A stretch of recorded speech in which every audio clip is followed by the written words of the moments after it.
құлақ түрдім мен саған, егемендік алды келіп аңсаған, аманатты айтып тұрған сөзіңді қабылдадың менің мына санам.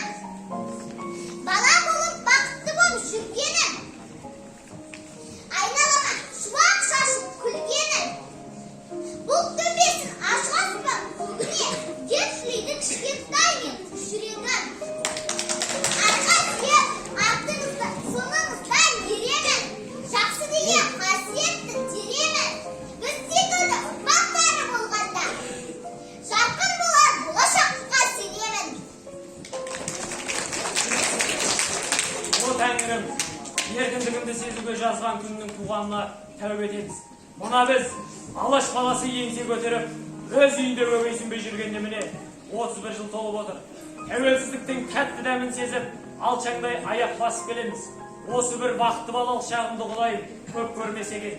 Мынау тұрған туған жеріміз, төл топырағымыз Саурандының осы бір аз ғана жылда дамып, өзгеріп, көгеріп келеді.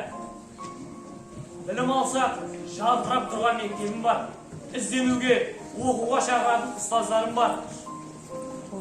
Қол жетімдінің бәрі бар. Мен жаңа Қазақстанның түлегімін, болашақ иесімін. Еліме қажырлы еңбек етуге дайынмын. Соңынан ерген ұрпақтарға үлгілі көшбасшы бола отырып, біліммен қаруландыруға шақырамын. Я аға, мен тыңдадым сөзіңді, өсіп келем үлгі тұтып өзіңді. Аға, ұрпақ өзің болдың алдымда, ел қорғайтын батыр бошы төзімді. Бақыттымын, бейбіт елде тұрамын, отанына арнаған бар жыр әнін. Құрмет деген біз ұрпағы қазақтың желтоқсын. Шаттық пенен шырқаймын ән ұранын.